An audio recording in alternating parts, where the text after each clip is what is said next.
November 15th, 2017 is a day like any other in the small town of Wilbur, Nebraska. However, the unfathomable is about to happen. 24-year-old Sydney Loofe is about to vanish. People don't want to believe that it actually could happen in their town. And in this situation, it did. A crime like this doesn't typically happen in a small town. Investigators are quick to act, but the deeper they dig, the more bizarre the case becomes, until a horrifying truth is revealed, one that leaves a small town in shock and a family broken beyond repair.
Wilbur, Nebraska, quintessential small town USA. With a population of about 1850, its claim to fame is being the official Czech capital of the United States, as per a decree signed in the 1980s by then-President Ronald Reagan. A lot of people don't really know much about Wilbur other than the fact that we come here for Czech days. The town still lives up to its heritage by hosting an annual Czech festival every August, celebrating its European roots. A mere 45 minutes from Wilbur, north on Highway 77, is the state's capital, Lincoln. Ripe with numerous museums, galleries, and the oldest university in the state. Wilbur is a small town, but it's located on the outskirts of the state capital, Lincoln, Nebraska. So that means that while it itself is a small town, it's located very close to the culture and the attractions that are present in a capital city. The city of approximately 290,000 inhabitants is where 24-year-old hardware store cashier Sydney Loofe calls home. Sydney hails from Neely, Nebraska, about 2.5 hours from Lincoln, where she grew up like most small-town children with a budding love for the outdoors. From sledding with her mother and younger sister to fishing with her father and older brother, Sydney thrives in staying active. However, her athletic lifestyle takes an unfortunate turn in her teenage years when she develops scoliosis, a curvature of the spine that can cause severe pain. After her diagnosis, Sydney reevaluates her passions and makes the choice to move to Lincoln, where she lives with her cat Mimsy and works as a cashier at the hardware store. A dedicated employee, she's instantly loved by coworkers and customers alike, and excels at her job.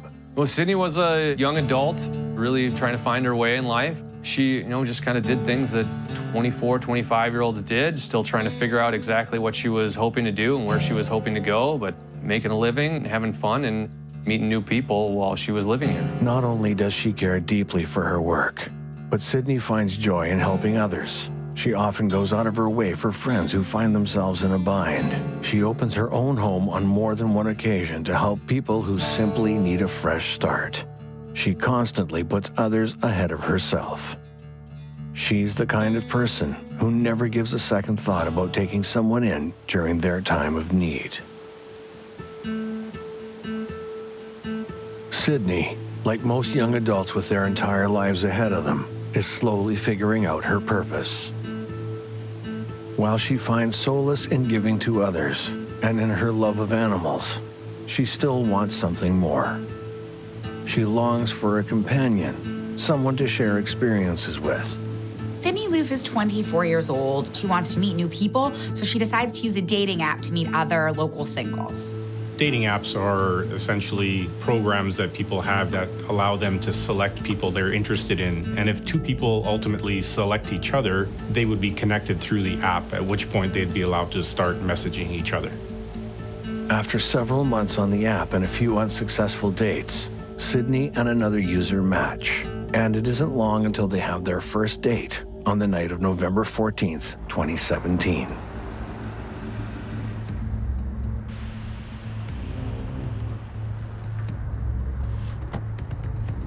Dating applications is a relatively new phenomenon, and people need to understand that there are inherent risks in using these methods. The first date goes so well that the two plan on meeting up the following night, the night of Sydney's disappearance. People need to be careful about where they meet somebody they've never encountered before, and Sydney's smart. She tells her friends that she's going out with somebody. She tells them where they're going, when they're going, what they're going to be doing, all to put herself in a safer position.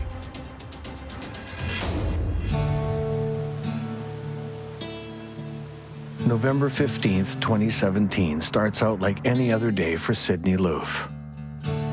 She works a shift at the hardware store during the day, then heads home to get ready for her second date with her dating app match.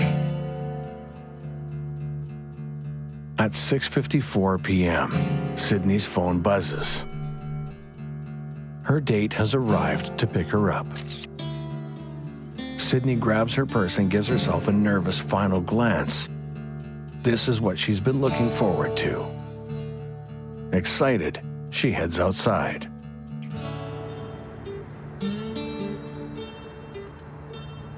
Little does Sydney know, the unthinkable is about to happen. No one can predict the unspeakable horrors that are about to befall this innocent young woman. She's supposed to come home later that evening, cuddle with her cat in bed, then wake up the next morning and do it all over again.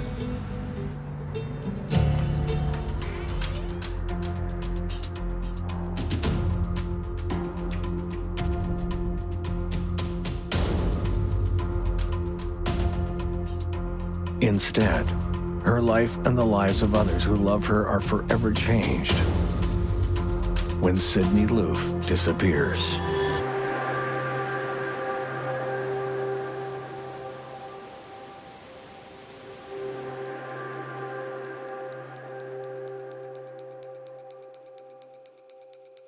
On November 16th, Sydney fails to show up for her shift, something that's extremely out of character.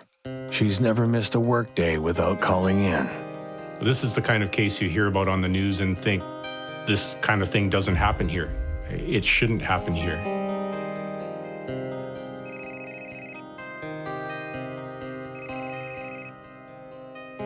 Friends and family begin contacting one another, all with worry in their hearts, but trying to tell themselves that Sydney may have misplaced her phone or slept in. But with no one able to reach Sydney, her parents make the drive from Neely to Lincoln 2 days after last contact. They rush to her apartment fearing for the worst, but hoping for the best.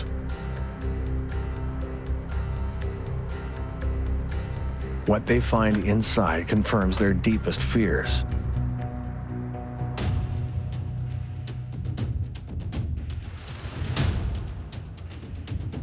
They opened up the door to get in her apartment, noticed her vehicle was still there, and noticed that the cat didn't have any food or water.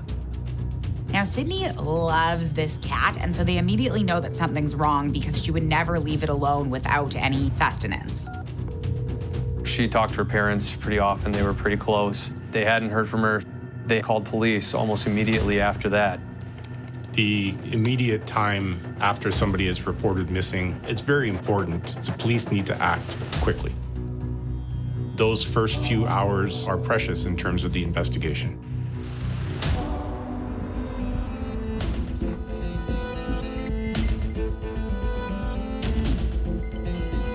Investigators begin at Sydney's place of work. Could a clue into her whereabouts lie somewhere within its walls? After speaking with employees and customers, they hone in on one very important piece of evidence: CCTV footage. Video surveillance footage is very important in helping to establish a timeline and even demonstrate a trail where the missing person may have gone. It can certainly assist in identifying whether or not any suspicious behavior or activities took place in and around where the missing person was. It could even help identify a suspect. This footage, taken outside Sydney's place of work, is the last known video of her.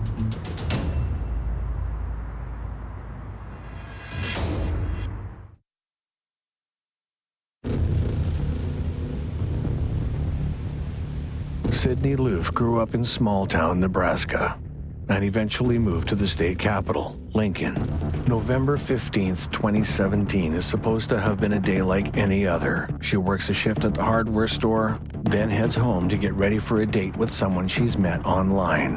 When she doesn't show up for her shift the next day and can't be reached by friends or family, her parents rush to her apartment. Sydney's nowhere to be found. Investigators begin at Sydney's place of work in Lincoln. They hone in on one very important piece of evidence: CCTV footage. This footage is the last known video of her. Sydney's friends are already on the case. They have several saved photos from Sydney's social media, including one from the night of her disappearance, and another from November 14th, which shows Sydney with her date, a 23-year-old woman named Audrey. The same woman she went out with again on November 15th, the night Sydney posted a photo of herself ready for the date. Her friends create a fake profile on the dating app and get matched with Audrey, quickly gain her trust, and obtain her phone number.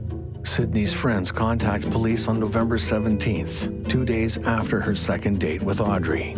For them, all signs seem to point to one outcome: a date gone wrong. Online dating apps are really just a roll of the dice in terms of you don't know who that person is on the other side.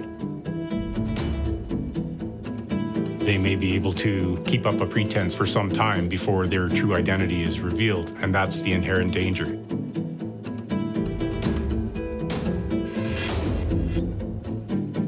After several attempts, police finally get a hold of Audrey. She confirms that she and Sydney went on 2 dates, the first on November 14th and the second on November 15th, but that she hasn't heard from Sydney since.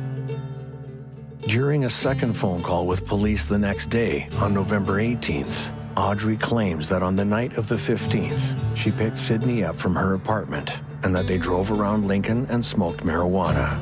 Then she dropped Sydney off at a friend's house.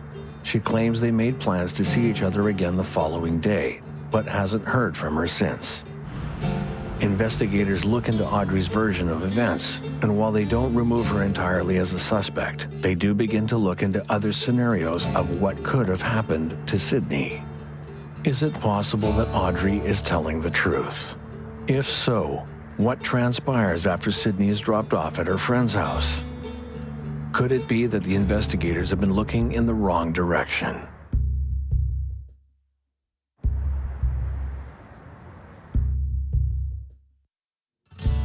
As the clock ticks down, the days pass by without any news on Sydney. The closest to her begin to fear the worst. The first 48 hours are often referred to as the most critical time in a missing person's case.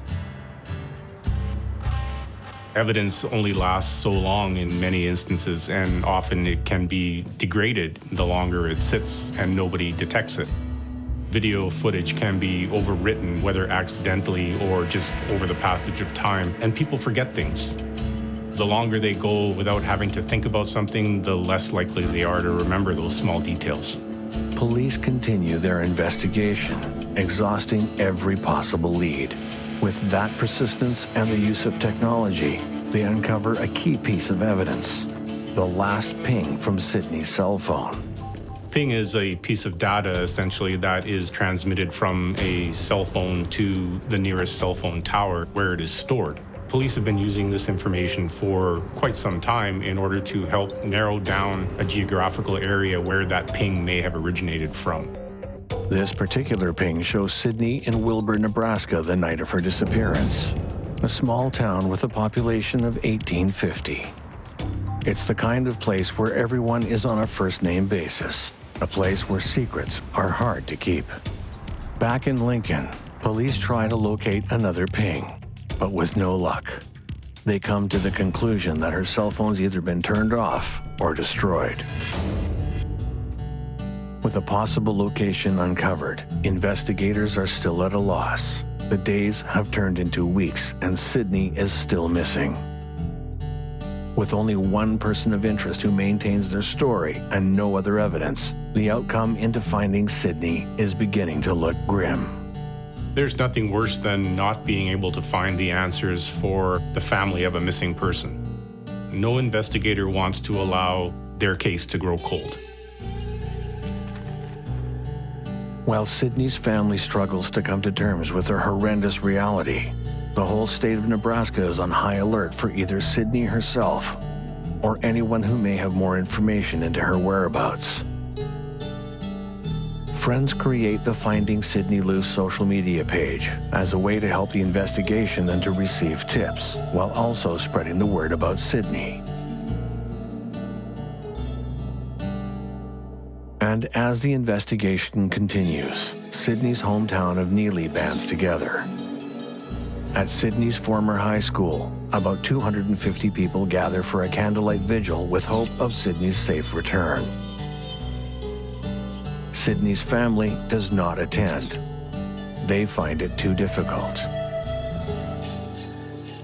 Posters are spread all throughout the state.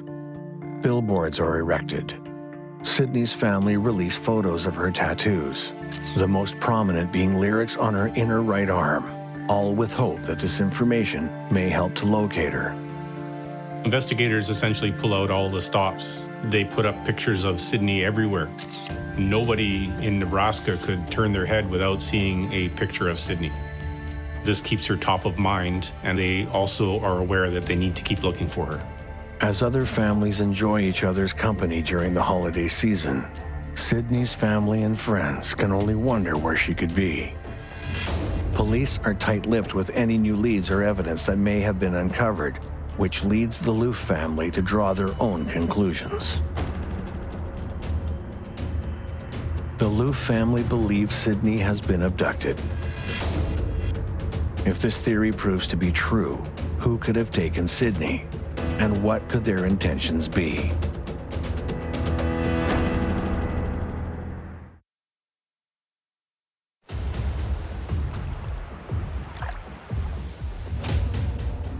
It's been weeks since anyone has heard from 24-year-old Sydney Loofe. The last thing anyone hears from her is that she's about to get picked up from her apartment in Lincoln, Nebraska for a second date with Audrey, someone she met on a popular dating app.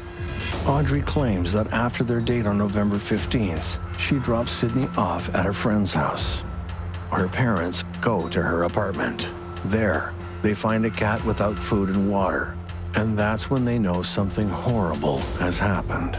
After discovering Sydney's latest cell phone ping in the small town of Wilbur, police have a theory regarding her whereabouts, but are keeping it to themselves, leaving Sydney's family to draw their own conclusions.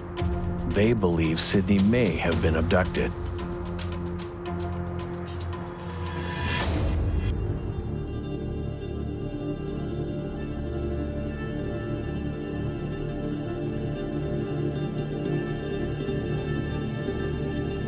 Kidnapping in the United States is pretty rare, but it does happen. Human trafficking these days is generally the reason kidnappings occur, whether it's to lock somebody into the sex trade, for example, or forced labor market. With no concrete evidence and no sightings, the family can only hope that Sydney is okay. But police have a suspect, one who's been in front of everyone's noses all along.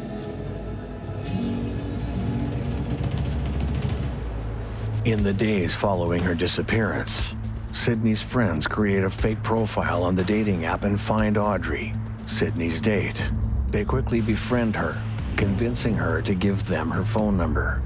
She does, and Sydney's friends give that number to the police.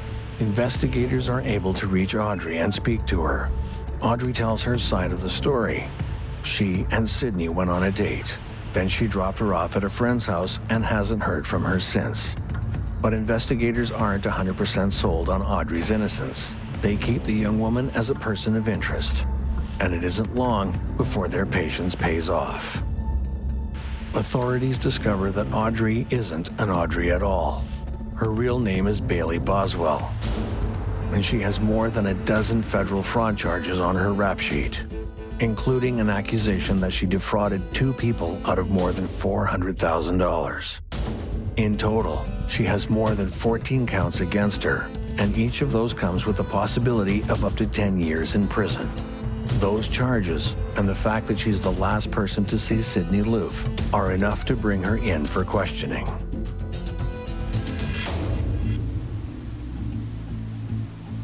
But the most damning bit of information authorities uncover is where Bailey lives. In a basement apartment 45 minutes south of Lincoln, in the small town of Wilbur, Nebraska. The same small town where Sydney's cell phone last pinged. For the first night, they went out and smoked some weed, kind of got to know each other, and I believe that was that. The second night is when they ended up actually going back to the apartment in Wilbur, which is where everything happened after that.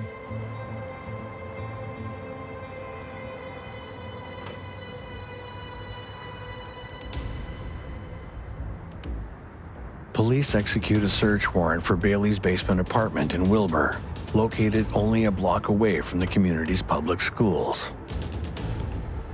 Sydney's family and friends wait in pure terror and anticipation for news about the home in Wilbur.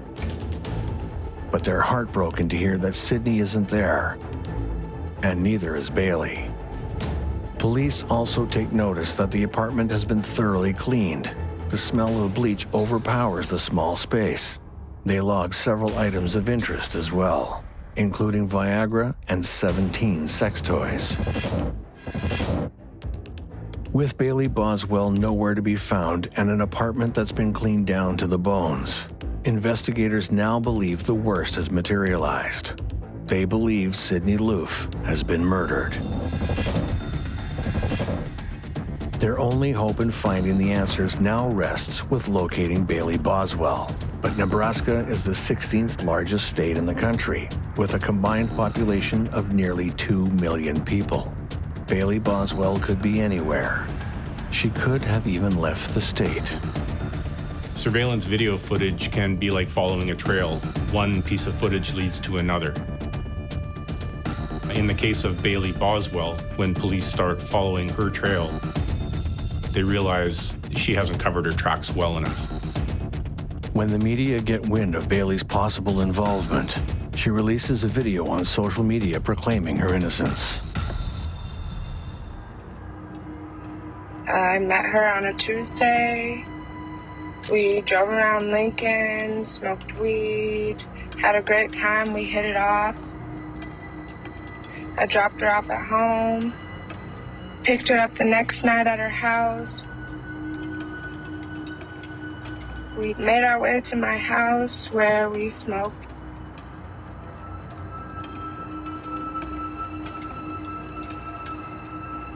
I went to take her home, and she asked me to drop her off at a friend's house, so I did so. I mean, I haven't heard from her since. I didn't have anything to do with this, and I hope that Sydney is found very soon. She is a sweet, amazing girl. Little does Bailey know, she's left a trail. The police use the closed-circuit TV footage from various shops and stores to follow her as she tries to evade authorities.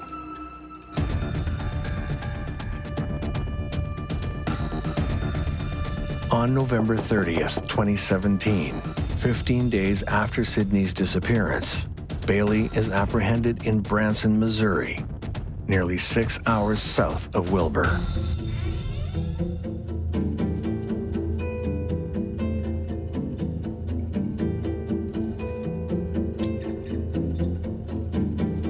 Yet as police take her into custody, and as they further review the surveillance footage of the many hotels and stores where Bailey has been caught on camera, they make a shocking discovery.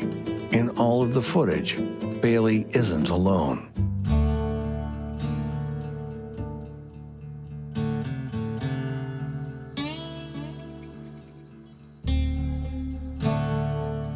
But it isn't Sydney by her side. It's an older man, 51-year-old Aubrey Trail. Bailey had come from kind of a broken home and was looking for somebody to kind of take her under their wing, and her and Aubrey started dating.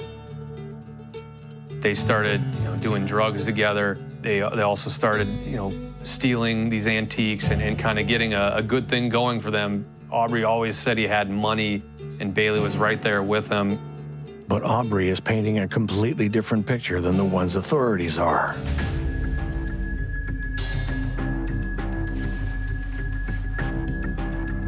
We've spent the last few days watching ourselves being slammed and crucified in the newspapers, and we thought it was time we had our say. The police department apparently wants everyone to believe that we're hiding, that we haven't talked to them, that we're avoiding them.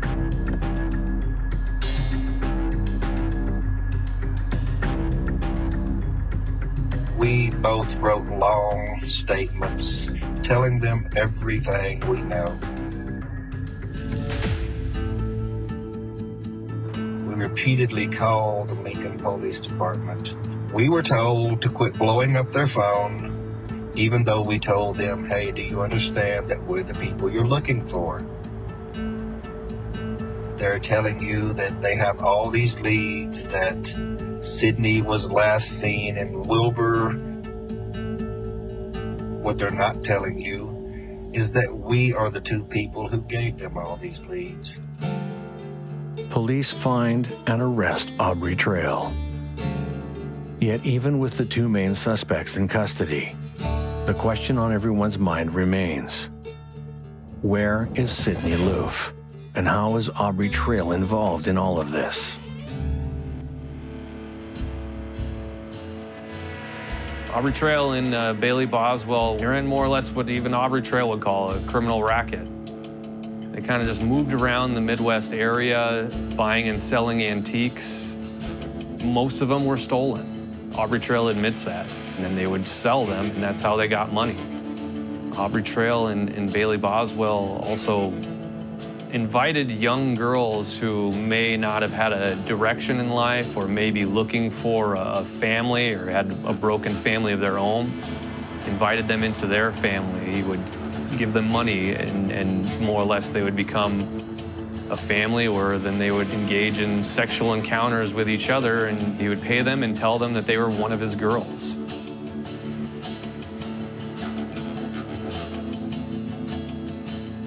And they bounced around the Midwest a lot, mostly keeping their home base for the time period in Wilbur, but they had lived around in other places throughout the Midwest. Authorities may have suspects, but they still don't know what happened to Sydney or where she is. But that all changes on December 4th, 2017.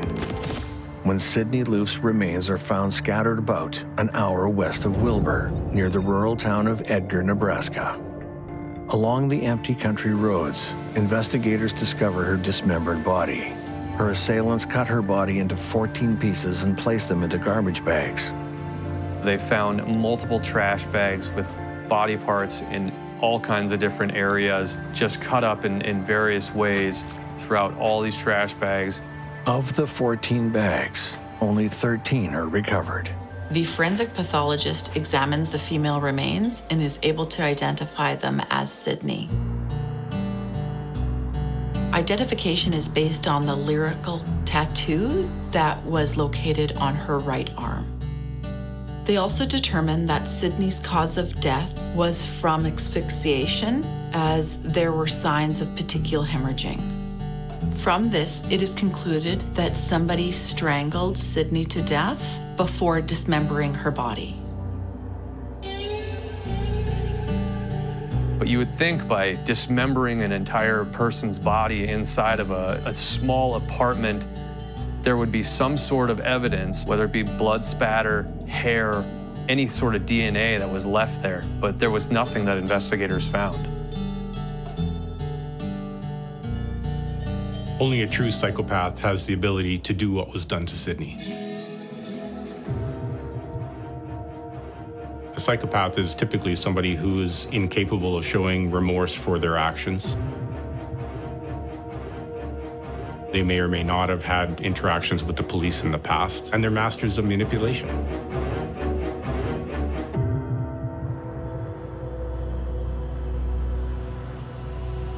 Though the outcome is not what everyone's hoping for, with 2 suspects in custody and enough evidence to convict them, a light shines through the darkness, and the trials can begin.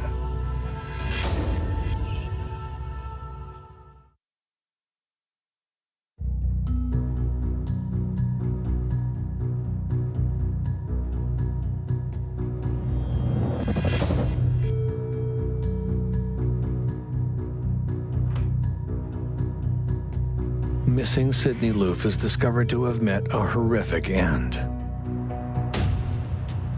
Police have her last known contacts, Bailey Boswell and Aubrey Trail, in custody and have brought them to trial.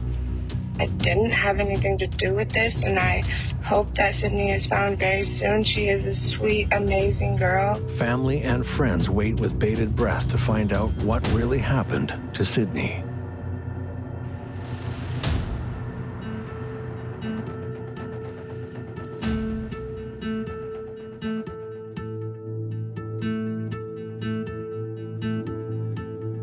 Court gets underway for Aubrey Trail in 2018, who briefly maintains his innocence before making the first of many startling confessions.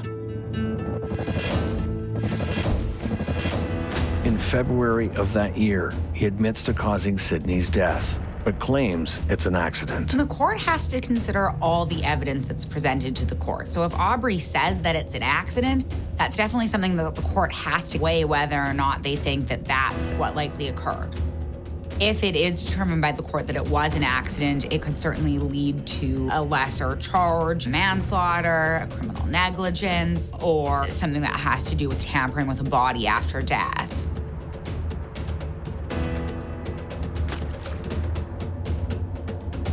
But what about Aubrey's declaration of innocence? The court has to take that into consideration as well. As far as I know, I'm not wanted for anything. I'm a person of interest, and I'm not really running from anything. As the witnesses are called to the stand, the curtain hanging over that night is slowly pulled back, and the truth of it is more horrifying than anyone can imagine. Sydney has been in contact with Bailey using the alias of Audrey. Bailey and Sydney met on social media November of 2017, more or less just looking to go out on a date. On November 14th, the 2 women have their first date. They were gonna maybe go out and smoke some weed, kind of get to know each other. Things go well enough for them to agree to a second date the following night. Bailey had brought Sydney back to the apartment. What Sydney couldn't know is that Bailey Boswell has been luring women back to the apartment in Wilbur that she shares with Aubrey Trail. Aubrey claims to have paid Sydney $5,000 to fulfill a sexual fantasy of his that involves strangulation.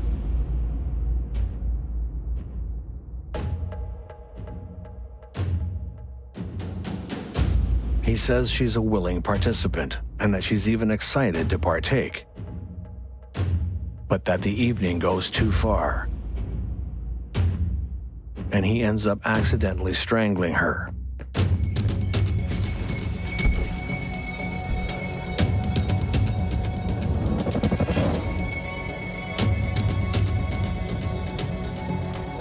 In a state of panic, Aubrey makes the choice to dismember Sydney.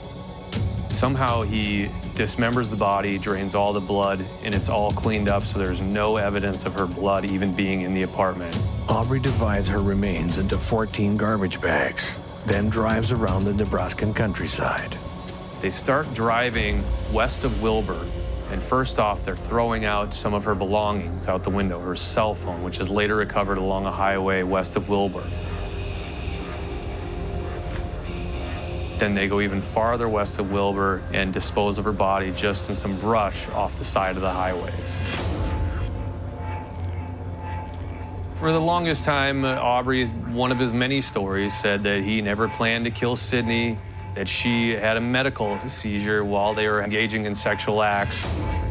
He just happened to feel like the best way to get her out of the apartment after she died was to cut her up because he couldn't carry her over his shoulder out the apartment and somebody would see her. So he said that this was a spur-of-the-moment thing.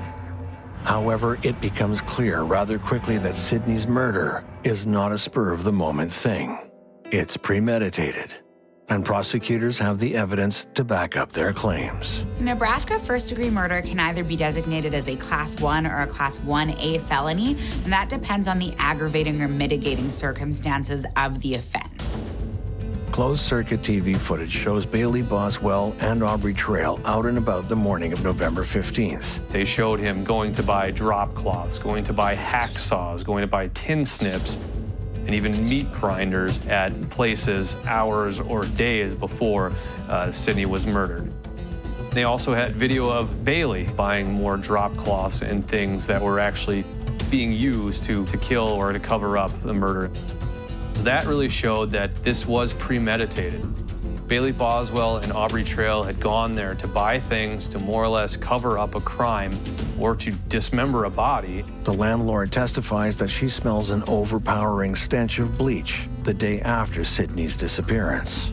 During the autopsy, the forensic pathologists spot markings on Sydney's bones that are consistent with the hacksaw, the same hacksaw that the perpetrator purchased.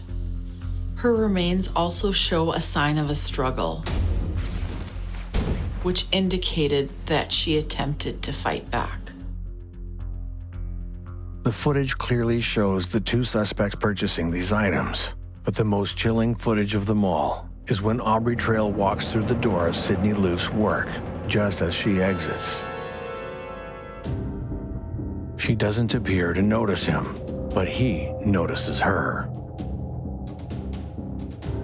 There were two big takeaways from the surveillance video that were played at the trials. One was showing the fact that Aubrey Trail and Bailey Boswell had been following Sydney Loofe at her place of work. This was after Bailey and Sydney had gone on their first dates. Aubrey was aware of her. We do not think that Sydney was aware of who Aubrey was. So as he's walking in, she can be seen kind of walking out, and he's turning around, more or less stalking her, kind of checking her out, just to get a good glimpse of her to figure out if she might be good for their family, so to speak. So in this case, they're also charged with conspiracy to commit murder as well as improper disposal of human remains. So those certainly are aggravating circumstances, and if it's designated as a Class 1 felony, that could potentially lead to the death penalty, whereas a Class 1A penalty would be more likely to result in a sentence of life imprisonment. After months of proceedings, Aubrey Trail continues to cling to the story that Sydney's murder is an accident, and adds that Bailey Boswell has nothing to do with it. But the evidence doesn't lie, and it's not in either of their favors. So, in a last-ditch attempt to shift the blame to himself, Aubrey sneaks a razor blade into the courtroom, declares Bailey's innocence once more. Bailey is innocent and I curse you all. Then slashes at his own throat.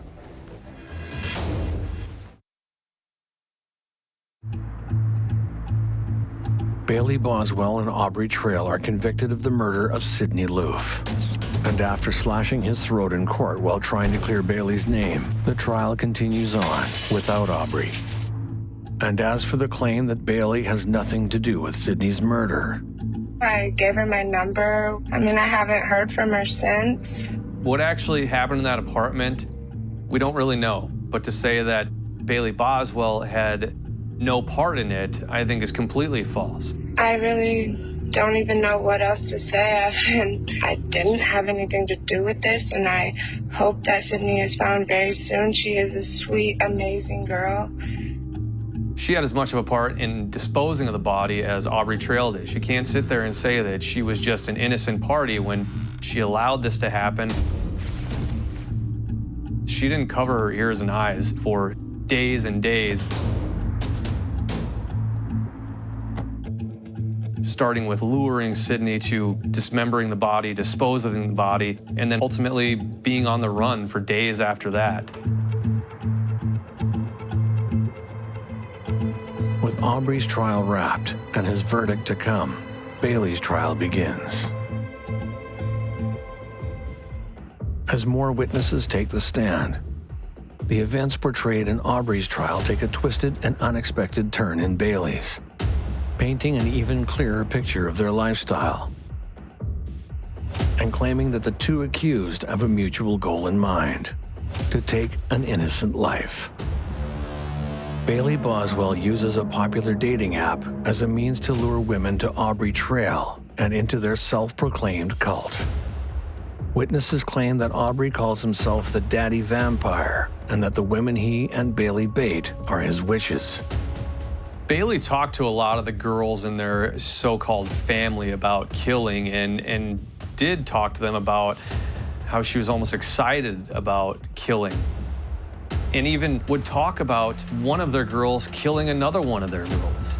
Aubrey allegedly believes that by taking a life, the cult will be granted magical powers. And the innocent life they choose to take to fulfill their sick fantasy is none other than Sydney Loofe.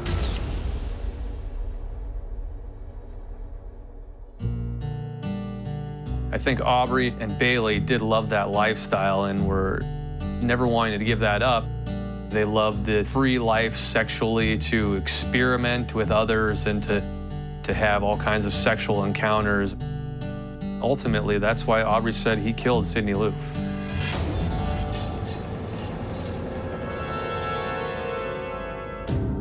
In 2019, Aubrey Trail is found guilty of criminal conspiracy to commit murder in the first degree. 2 years later, on June 9th, 2021, a 3-judge panel sentences Aubrey Trail to death for the killing of Sydney Loofe. Murder in the first degree, a Class 1 felony. The defendant is sentenced to death, making him inmate number 12 on death row in Nebraska.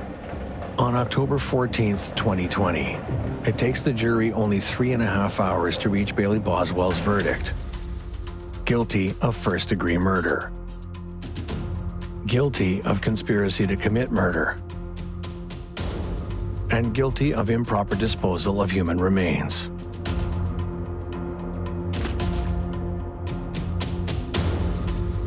The 3-judge panel examines the case again on November 8th, 2021. Unlike Aubrey Trail, Bailey Boswell avoids the death penalty and is sentenced to life in prison.